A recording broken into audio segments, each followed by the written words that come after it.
Well, the big issue last week was definitely the meeting of the G20 finance ministers in Sydney, hosted by Treasurer Joe Hockey. This week, parliamentary question time is clearly going to be dominated by the fallout from the Manus Island riot, which also happened last week. To discuss these twin issues, I'm joined now from the nation's capital by Labor's Stephen Jones and Kelly O'Dwyer, representing the Liberal Party. Thanks very much for being there, both of you. Let me go to you first, Kelly O'Dwyer. If this inquiry that Scott Morrison is talking about is going to investigate him, does it need to be an independent inquiry, or is it just otherwise known as irrelevant, the fact that he's investigating himself?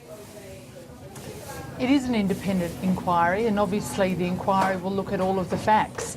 It's not going to be a rushed inquiry. It will go through in some detail exactly what occurred at Manus Island on the night of those violent disruptions. And I think all Australians would like to understand exactly what's occurred.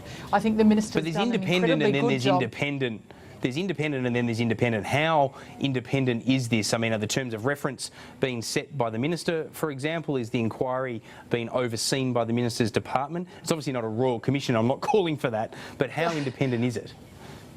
Well, it will obviously be independent. It will look at what has occurred on the date, the relevant date, and will interview the relevant people, and it will bring forward all of the facts. And can I just make this point, Peter? I think that the Minister has actually done a very good job at trying to bring all of the facts to the fore at the relevant times based on the information that's been available to him. And I know that he has been criticised very heavily by the Labor Party and the Greens for doing this, yet this is exactly the thing that they asked him to do, and I think he has been doing this job in very difficult circumstances very well. Stephen Jones, it's hard to escape the fact that the problems at Manus Island are because it is overcrowded, and it is overcrowded because your side of politics was unable to stop the boats. No, look, it's overcrowded because they haven't been processing. We know there is a massive backlog. They've virtually stopped processing people on Manus Island since the government came to office. But can I go to the question you put squarely to Kelly?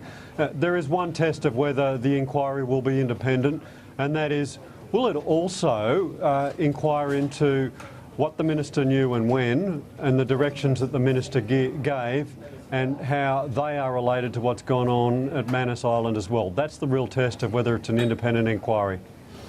That might be the case, but Stephen Jones, from your perspective, does Labor take some responsibility here? I mean, at the end of the day, slow processing or not, even if we accept that premise, the numbers have swelled and are what they are there in no small part because of the number of boat flows during your time in government.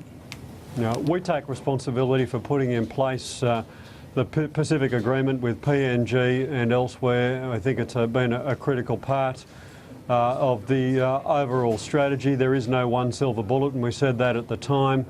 The reason that there is mounting frustration on Manus Island is that people have got no idea what their future is. Well, the biggest reason, though, surely, Mr. Jones, the reason that there's such disdain on the island is because they're stuck in PNG, and they're stuck there, as you say, because it was your policy. Look, we don't take a step back from the fact that we need to send a clear message to people that if they're coming by irregular methods, then they're not going to get to Australia. We will give preference to people in refugee camps around the world over people who seek to come here by boat or other means. That is the clear message. Look, the reason that there is a backlog in Manus Island is because the government's basically been doing a go slow on processing. That is the reason. That is the single biggest problem. Yes, there's overcrowding there, and the government on its watch needs to ensure that the facilities are fit for purpose. Kelly O'Dwyer, what's your response to that idea of a go slow in processing? Well, I just find it extraordinary that Stephen is actually suggesting with a straight face that somehow the government is responsible for the volume of numbers of people who have arrived unauthorised on Australian soil. I mean, we saw under their watch with the dismantling of the border protection scheme that we had in place, more than 50,000 people arrive in Australia. We have seen now, since Operation Sovereign Borders has been in place, not one arrival on Australian soil in more than 65 days, 65 consecutive days. And at the same time, in that same period, only a year ago, we saw more than 1,500 people arrive. So I think it's very clear that the policy that we we have put in place is actually working. There will, of course, what about be processing, though, Kelly O'Dwyer? What about processing? Because, look, your side of politics appears to have stopped the boats. Labor can say all they want about them bringing the PNG solution into effect. It has been on your government's watch that the boats have stopped. That said, though, is slow processing part of that? Is that a strategy, or is that just because it's complicated when people, I don't know, throw away passports? It's a Labor Party soundbite. That's what it is, and it's simply not correct to say that there's. It's simply not correct to say that people are not being processed in a fair and efficient manner. It is incumbent upon us to do that. That is what we're doing, and it's simply another one of these Labor Party soundbites. All right, let's move on to the G20. Far from being a soundbite, it's true, and it's exactly the same test that the former opposition gave to us when we were in government. We don't think it's unreasonable that we hold them to the same standard. All right, let's move on to the G20 finance ministers meeting in Sydney. Stephen Jones, from Labor's perspective, do you acknowledge that this was a win? This week was a win for Joe Hockey. He's going to have to follow it up. That's going to be tough. But ultimately, he has got, it's like herding cats amongst G20 finance ministers. He's got them all on the same page for a growth target. That's something that Labor welcomes, surely. Look, it's a win for Australia, just as it was a win for Australia when, under our watch, we secured the leadership of the G20, and Joe Hockey has inherited that.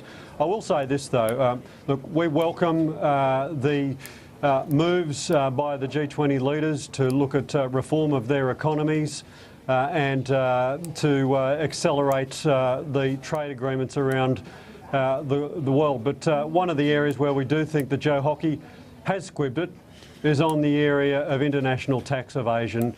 Talked a big game before the G20, basically dropped it when the going went too tough. Why do you think he dropped it? Look, obviously he thought the going was too tough. I mean, this is an issue that means a lot to us in Australia.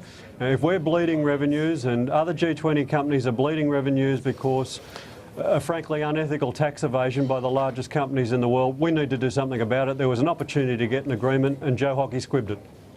Kelly O'Dwyer, your response to that? You're the chair of the House Economics Committee. Is that a fair comment by Stephen Jones?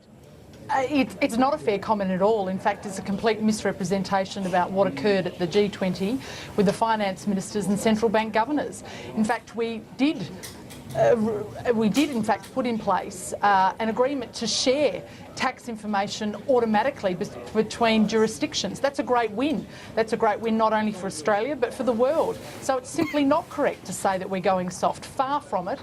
We are proceeding further on this issue than people had expected, and I think it's a great win that we were able to secure that agreement. But can I also say this about the G20? I mean, we saw great leadership by Joe Hockey at this particular meeting. It was an action-orientated agenda. Let's not forget that the people in the room represent around 85% of the world's economy and around 75% of global trade. All right. This isn't an infotainment. This isn't an infotainment for Joe Hockey's talk fest at the G20. I don't have any time for any international agreements. They're all rubbish. It should be free for all out there. But a quick question I want to pose to you to start with, Kelly O'Dwyer. It looks to me like there is a bit of a rift inside the Liberal Party in government between the economic drives, which I'd probably put you in, as well as, I guess the others who don't really know what they stand for economically. It seems to me that, the Peter Duttons of this world and the Joe Hockeys even are really pushing hard on some things like Medicare with co-payments and so on. Yet on the other side, there are those, particularly in Cabinet, that have a bit of an issue with that. We saw someone like Scott Morrison on SPC squib it. Is there a rift there? Is this the big debate for the Liberal Party in the year ahead? Well, I obviously can't comment on what goes on in Cabinet because I'm not in Cabinet.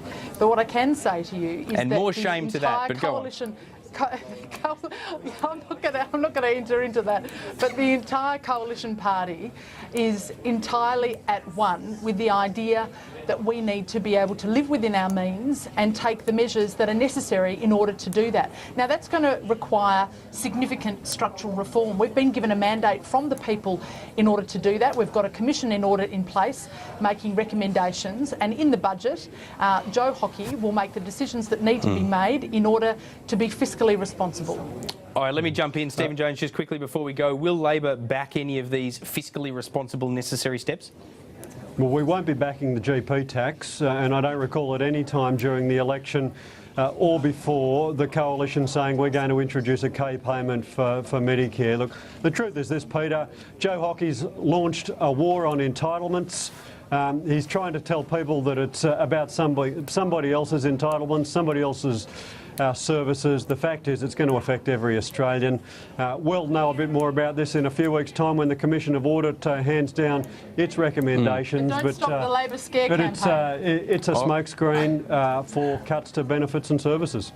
All right, we have to leave it there. You two can continue fighting off screen. Stephen Jones representing Labor, Kelly O'Dwyer for the Liberal Party. We appreciate you both of you joining me for PVO News Hour. Thanks very much. Great Good to be with you.